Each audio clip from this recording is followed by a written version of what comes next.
Bismillahirrahmanirrahim. Assalamualaikum warahmatullahi wabarakatuh. Perkenalkan, nama saya Sandrina Yulfa dengan NIM 2522317. Saya dari Program Studi Pendidikan Teknik Informatika dan Komputer 1I. Saya dari Universitas Islam Negeri Syekh M. Jamil Dejabek Bukit Tinggi. Adapun tujuan saya membuat video ini ialah untuk menyelesaikan tugas ujian semester saya pada mata kuliah logika dan algoritma. Sini saya akan menjelaskan materi pada bab 4, 5, dan 6. Pada bab itu menjelaskan tentang dasar algoritma pemrograman. Pada bab 5 itu dia menjelaskan tentang larik dan array, dan pada bab 6 dia menjelaskan tentang metode Davis dan Conner. Di sini saya akan menjelaskan yang pertama tentang dasar algoritma pemrograman. Jadi di sini ada namanya percabangan, di mana percabangan ini adalah salah satu struktur kontrol untuk mengatur suatu jalannya pemrograman. Karena beberapa kasus tidak dapat dipecahkan secara sekuensi. Jadi percabangan ini digunakan untuk melakukan seleksi terhadap nilai. Kemudian dari nilai tersebut akan menjalankan sebuah perintah ataupun segmen yang di bawahnya itu berdasarkan pada nilai tersebut.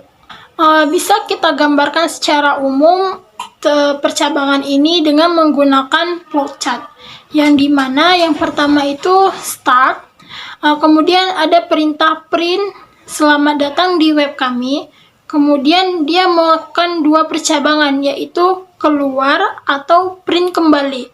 Kalau kita pilih keluar, dia akan melakukan proses print logout berhasil dan end. Tapi kalau dia memilih print kembali, akan mengulang kembali dari start, print selamat datang di web kami, dan melakukan percabangan antara keluar dan print kembali.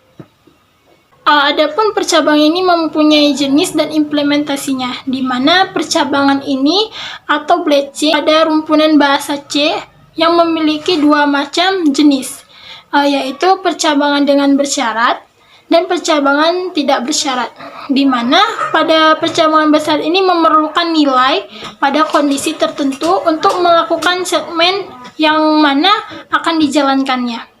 Sedangkan pada percabangan tidak bersyarat tidak memerlukan nilai tertentu untuk menjalankan sebuah perintahnya. Jadi pada percabangan bersyarat ini dia juga mempunyai terbagi dua, yaitu dengan menggunakan if yang pertama, di mana bentuk percabangannya ini yang paling sederhana karena hanya menghasilkan nilai true ataupun false saja. Di mana struktur if-nya akan melakukan perintah pada blok perintah apabila nilai pada perintahnya itu syaratnya terpenuhi. Kedua ada namanya switch case, di mana switch case ini perintahnya itu berdasarkan sama dengan perintah if. Hanya pada perintah ini setiap case-nya harus diakhiri dengan break, yaitu bertujuan untuk memisahkan suatu case-nya dengan yang lainnya. Dan perintah switch case ini akan menseleksi nilai dari variabel terhadap case-nya. Dan yang kedua ada namanya percabangan tak bersyarat, di mana percabangan tak bersyarat ini berbeda dengan bentuk percabangan yang bersyarat, yaitu bentuk percabangannya ini di dalamnya itu aplikasi akan mengarahkan eksekusi program ke lain program yang dia tuju dan menggunakan perintah goto. Namun fungsi dari ini hanya berjalan di PHP dan ada namanya perulangan, di mana perulangan ini atau loop ini perintah pemrogramannya dapat berfungsi untuk mengulangi beberapa baris kode pemrograman atau perintahnya sampai pada batas yang telah ditentukannya. Untuk membuat perintah perulangan ini setidaknya kita harus memiliki 3 komponen yang harus ada dalam perulangan itu. Yang pertama ada namanya kondisi pada awal perulangan. Yang kedua ada namanya kode program atau perintah yang akan diulangnya. Dan yang ketiga ada namanya kapan perulangan itu akan berhenti. Jadi secara umumnya proses looping ini atau perulangan ini bisa kita bedakan menjadi dua jenis. Yang pertama itu looping yang jumlah kalinya perulangannya sudah kita ketahui terlebih dahulu. Dan yang kedua ada namanya looping yang jumlah kalinya perulangannya itu belum kita ketahui kapan dia akan berhenti.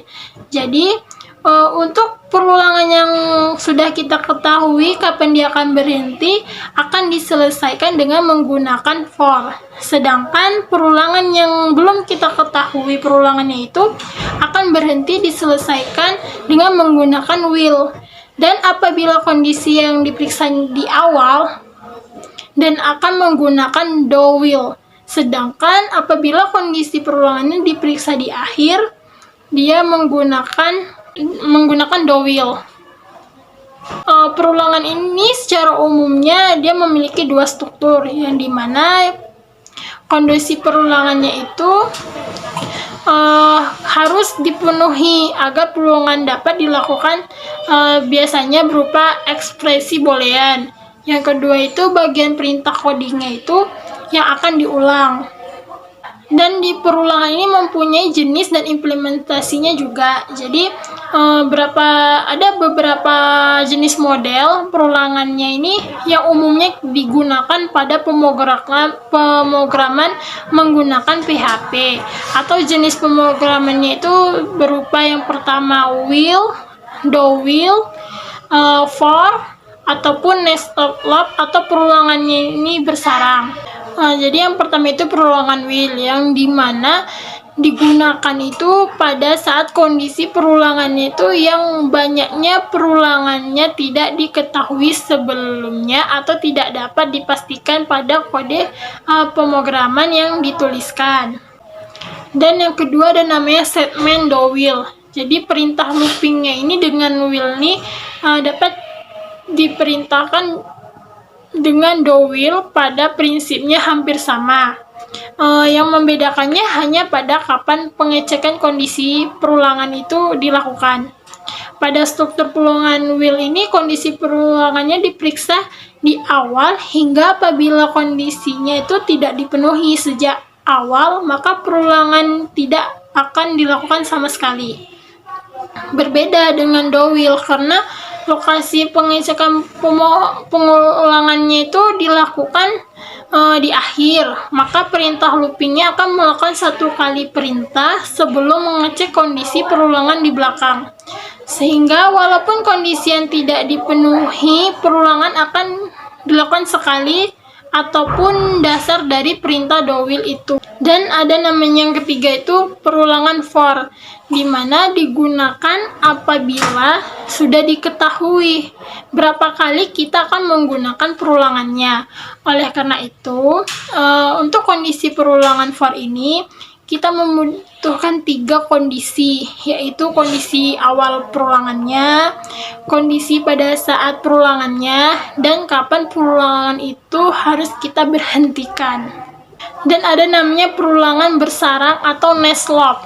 Perulangan bersarang ini pada dasarnya adalah perulangannya yang di dalam perulangan. Jadi seperti untuk array, adapun perintahnya dapat menggunakan for, while, ataupun do. Dan yang ketiga ini ada namanya recursive, yang dimana dalam ilmu komputer recursive ini menjadi hal yang paling penting. Karena secara sederhananya recursive ini dapat kita simpulkan sebagai perintah untuk memanggil dirinya sendiri, baik itu secara langsung maupun tidak langsung. Di pemrograman, recursive ini biasanya digunakan dalam fungsi yang memiliki peran memanggil dirinya sendiri. Dan bisa kita artikan juga sebagai suatu teknik dalam pemrograman yang memanggil fungsi dari fungsi itu sendiri. Jadi pemanggilan fungsi rekursif ini secara langsung Berarti dalam fungsi tersebut terdapat segmen untuk memanggil dirinya sendiri. Sedangkan secara tidak langsungnya, berarti fungsi rekursifnya ini memanggil satu atau lebih fungsi yang lain sebelum memanggil dirinya sendiri. Kita ambil contohnya seperti masalah memotong tempe tipis-tipis sampai habis. Jadi algoritmanya itu yang pertama itu jika sudah habis atau pemotongannya sudah paling tipis, maka pemotongan tempe itu selesai. Yang kedua, jika tempe masih dipotong, jadi potong tipis dari tempe yang tersebut, lalu akan dilakukan kembali prosedur yang pertama dan kedua sampai untuk sisa pemotongan itu sendiri. Ada juga di rekursif ini dia mempunyai implementasi yang dimana adapun beberapa contoh implementasi fungsi rekursif ini yang seringkali kita temui dalam pemrograman, yaitu yang pertama ada namanya fungsi pangkat. Jadi ini untuk menghitung 10 pangkat n dengan menggunakan konsep rekursif. Jadi secara pemrograman bisa kita tulis misalnya 10 pangkat 0, berarti dia 1. 10 pangkat n ya sama dengan 10 dikali 10 pangkat n 1. Begitu sampai seterusnya. Atau contoh lain yaitu 10 pangkat 3, yaitu sama dengan 10 kali 10 pangkat 2. Kemudian 10 pangkat 2 itu sama dengan 10 kali 10 pangkat 1. Kemudian 10 pangkat 1 itu sama dengan 10 dikali 10 pangkat 0. Sedangkan 10 pangkat 0 itu sama dengan 1. Dan yang kedua ada namanya fungsi faktorial, di mana fungsi faktorial ini bisa kita tulis faktorial 0 sama dengan 1, faktorial n sama dengan n dikali faktorial n kurang 1, begitu dengan seterusnya. Bisa kita ambil contoh lain yaitu dengan faktorial 5, yaitu sama dengan 5 dikali faktorial 4. Sedangkan faktorial 4 itu sama dengan 4 dikali faktorial 3. Sedangkan faktorial 3 itu sama dengan 3 dikali faktorial 2. Dan faktorial 2 itu sama dengan 2 dikali faktorial 1. Sedangkan faktorial 1 itu sama dengan 1 dikali faktorial 0. Dan ada namanya direct Fibonacci, yang dimana secara notasi pemrograman ini kita bisa tuliskan dengan Bibo 1 sama dengan 0 dan Bibo 2 sama dengan 1. Ataupun Bibo n sama dengan Bibo n dikurang 1 ditambah Bibo n dikurang 2. Dan ada namanya direct Fibonacci, yang dimana ini kan bisa kita ambil lagi contohnya itu seperti Bibo 5 sama dengan Bibo 4 ditambah Bibo 3, ataupun Bibo 4 yaitu Bibo 3 ditambah Bibo 2, dan Bibo 3 itu Bibo 2 ditambah Bibo 1. Saya akan melanjutkan materi saya tentang bab 5, yaitu tentang larik ataupun array. Jadi kita bisa definisikan array ini atau larik ini yaitu suatu pengubahan hanya dapat menyimpan sebuah nilai saja dan tidak dapat menyimpan beberapa nilai yang bertipe sejenis. Jadi sedangkan dalam pemrograman itu terkadang kita sering mengolah pengolahan kumpulan data yang memiliki tipe data yang sama. Jadi sehingga kita memerlukan sebuah variabel yang dapat mampu mengumpulkan data dengan tipe yang sama.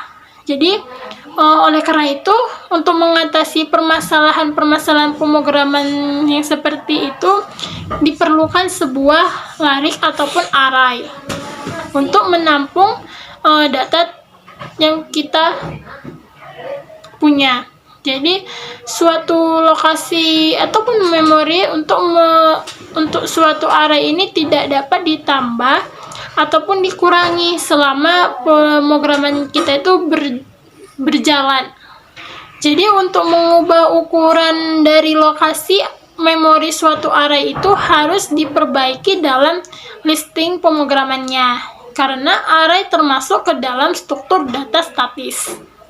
Array ini adalah sebuah tipe data terstruktur yang terdiri dari kumpulan-kumpulan nilai data dengan tipe data yang sama yang tersimpan secara berurut yang menggunakan nama yang sama.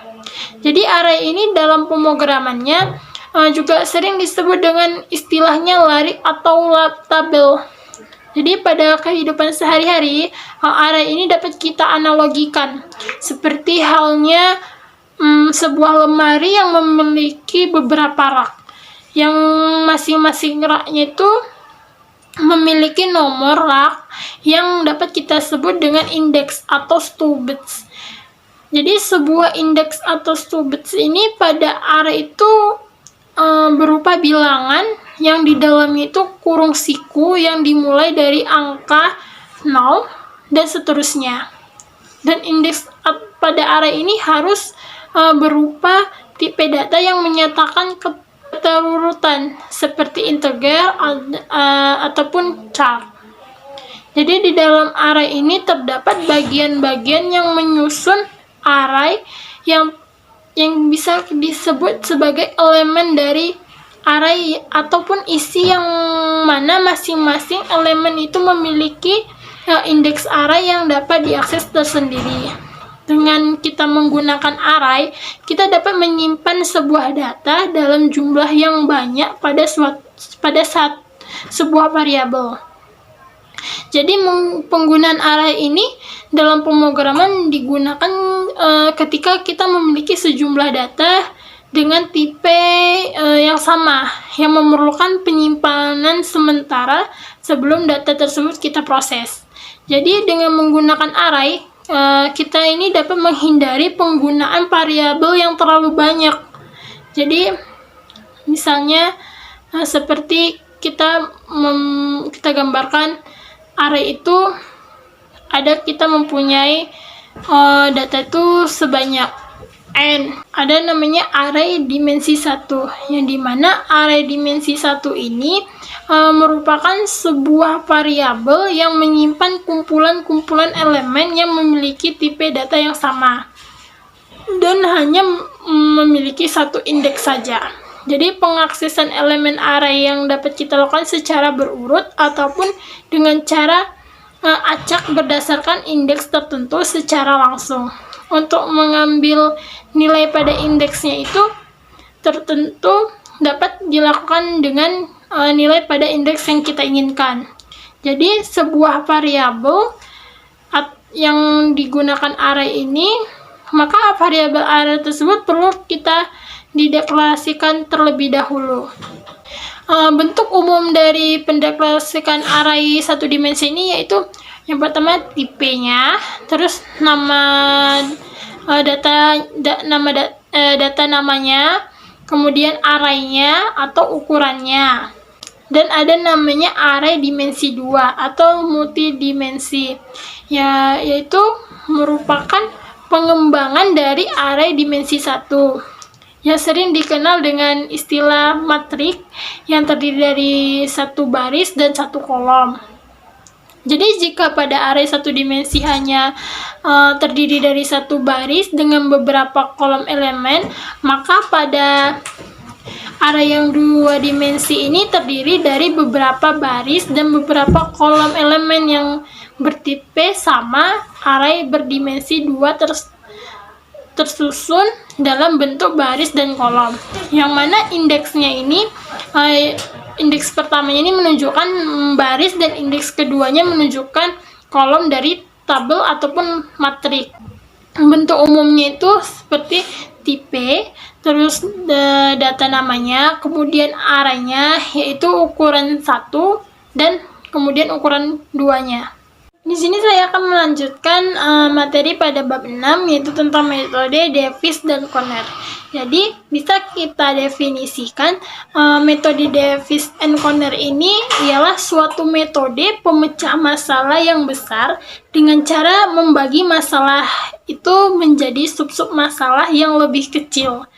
secara berulang-ulang ataupun rekursif, sehingga masalah tersebut dapat diselesaikan secara langsung. Jadi solusi yang didapat dari setiap submasalah itu kemudian digabungkan untuk membentuk sebuah solusi yang utuh.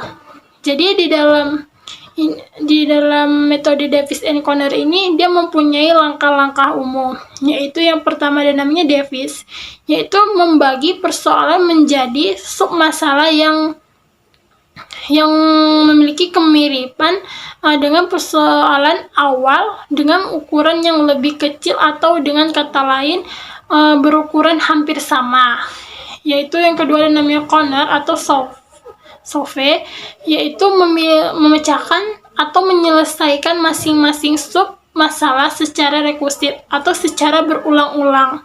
Ketiga ada namanya Combine, yang mana menghubungkan solusi masing-masing sub masalah sehingga membentuk solusi persoalan semulanya. Jadi ada 4 hal yang paling penting yang harus kita pahami dalam strategi ini. Yang pertama ada namanya bracing factor. Ya, di dalam algoritma Davis dan Conner ini adalah sejumlah dari sub masalah yang akan dibagi dari sebuah masalah awal. Jadi hal ini merupakan langkah nyata dari algoritma Davis and Conner yang di dalam proses pembagiannya sebenarnya jumlah dari brace factor ini harus 2 ataupun lebih, karena jika tidak problemnya tidak bisa dibagi, maka banyak jenis algoritmanya, termasuk pula algoritma komputasi Gomez yang memiliki bracing faktor berjumlah 2. Dan ada namanya Blatch, yang dimana sebuah algoritmanya itu Davis and Conner ini bisa dikatakan balanced atau seimbang jika masalah awalnya itu dibagi menjadi sub masalah dengan ukuran yang sama. Dengan kata lain, jumlah dari keseluruhan ukuran sub masalahnya sama dengan ukuran masalah awal. Jadi ada beberapa contohnya, yaitu Davis and Conner, yaitu algoritma itu Marge-Hodgson dan Brenes tree. Dan ada namanya data definite of Davis function, yang dimana algoritma Davis and Conner ini memiliki sebuah fungsi pembagi terhadap data yang memiliki ketergantungan. Artinya jika ukuran relatif dari sebuah algoritma yang tidak seimbang, salah satu contohnya adalah algoritma Quicksort yang akan membagi subproblem itu dengan fungsi data Davis. Ada namanya control parallelism of squarity, yang dimana algoritma Davis and Conner ini dikatakan berurut atau sequential jika subproblem dieksekusi sesuai dengan perintah program. Jadi control parallelism of squarity ini algoritma Davis and Conner dikatakan berurut atau sequential jika subproblemnya itu dieksekusi sesuai dengan perintah program. Jadi paralelisasinya itu dari algoritma Davis and Conner ini yang terurut pertama kali didefinisikan oleh Morse Devons, yang terjadi ketika hasil dari salah satu subeksekusinya ini diperlukan oleh subeksekusi yang lainnya. Jadi dalam kasus ini bisa dihasilkan dari subtree. Ya, pertama diberikan phasing kepada proses komputer subtree kedua, supaya hasil akhir tersebut digunakan sebagai nilai awalnya. Tetapi sekarang ini contoh yang telah saya katakan tadi tidak dapat dijadikan ilustrasi lagi karena teknologi komputer paralel yang semakin canggih dan kompleks. Ada namanya metode sorting, yang dimana sorting ini merupakan suatu proses untuk menyusun kembali himpunan objek menggunakan aturan tertentu. Jadi sorting ini disebut juga sebagai salah satu algoritma untuk meletakkan kumpulan elemen data ke dalam urutan tertentu berdasarkan satu ataupun beberapa kunci dalam tiap-tiap elemennya. Jadi pada dasarnya ada dua macam urutan yang bisa kita gunakan dalam suatu proses sorting ini, yaitu urutan naik ataupun ascending dan urutan turun ataupun descending. Jadi di mana tujuan dari sorting ini ialah untuk mengurutkan data yang belum terurut.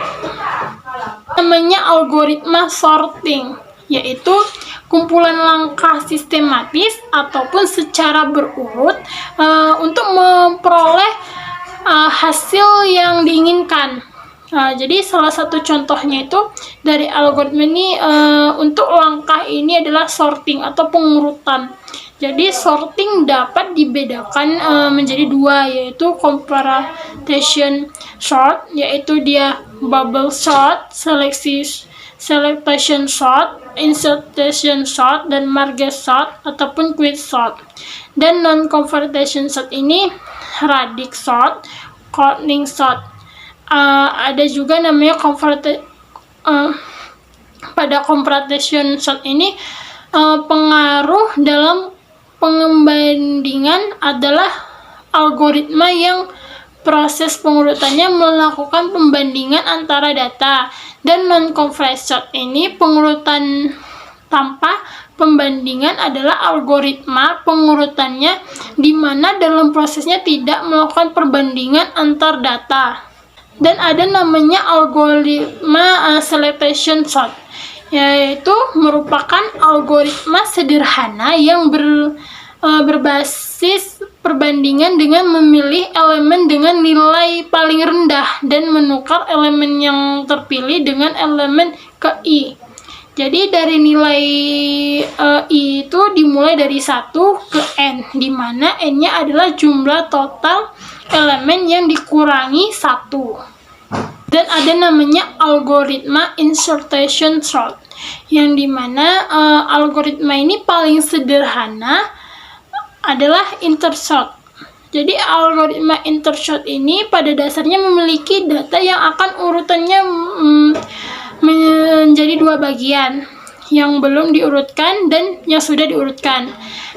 Elemen pertamanya ini diambil dari bagian array yang belum diurutkan dan kemudian diletakkan sesuai posisi pada bagian lainnya dari array yang telah diurutkan.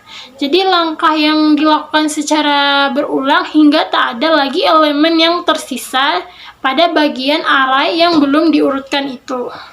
Dan ada namanya algoritma quicksort, yaitu algoritma penyortiran yang sangat efisien dan didasarkan pada partisian array yang datanya itu menjadi array yang lebih kecil. Jadi sebuah array yang besar dipartisi menjadi dua array yang salah satunya menyimpan nilai yang lebih kecil dari nilai yang ditentukan.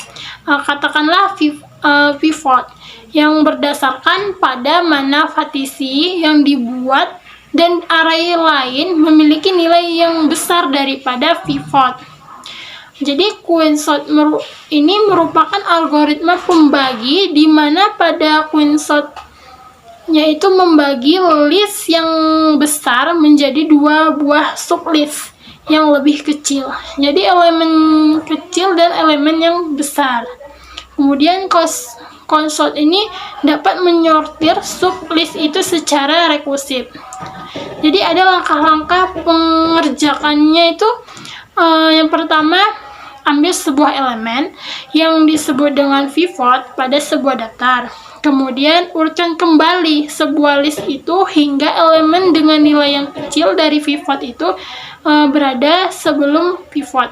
Sedangkan seluruh elemennya itu yang memiliki nilai yang lebih besar dari pivot berada setelahnya. Ataupun nilai yang sama dapat berada pada pivot setelahnya. Kemudian setelah pemisahan, pivot berada pada posisi di akhir, ataupun ovasi ini disebut partition. Kemudian sublist disortir secara rekursif dari elemen yang lebih kecil dan sublist dari elemen yang lebih besar. Ada juga namanya algoritma bubble sort, yang dimana metode pengurutan gelembung ataupun penukaran dapat dilakukan dengan meletakkan elemen terbesar pada sebelah paling kanan urutan ataupun N, dan kemudian elemen terbesar keduanya diletakkan pada posisi N1. Nah, begitu pun seterusnya. Ataupun sebaliknya dengan mencari elemen terkecilnya diletakkan paling kiri, pertama pada I, dan di terkecil keduanya diletakkan I1 dan seterusnya.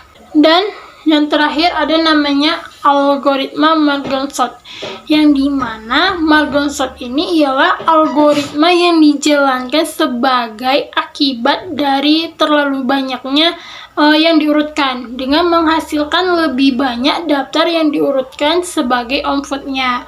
Jadi algoritma Marge ini disesuaikan untuk mesin drive step. Dalam penggunaannya, akses memorinya acak besar yang terkait telah menurunkan. Jadi karena banyaknya aplikasi algoritma Marge ini yang mempunyai alternatif yang lebih cepat ketika kamu memiliki akses memorinya acak yang menjaga semua datanya. Jadi hal ini disebabkan algoritmanya ini membutuhkan setidaknya ruang ataupun memori 2 kali lebih besar karena yang dilakukannya secara rekursif dan memakai 2 tabel. Dan algoritma Margon-Sot ini membagi tabel menjadi 2 tabel yang besar, yaitu masing-masing tabelnya ini diurutkan secara rekursif dan kemudian digabungkan kembali untuk membentuk sebuah tabel yang terurut. Jadi, adapun implementasi dari algoritma method ini, dia itu memakai 3 buah tipe, yang itu 2 untuk menyimpan elemen dari tipe yang telah dibagi 2, dan 1 untuk menyimpan elemen yang telah diurut. Namun, algoritma ini dia dapat juga dilakukan secara langsung pada 2 tabel sehingga menghemat ruang ataupun memori yang dibutuhkan.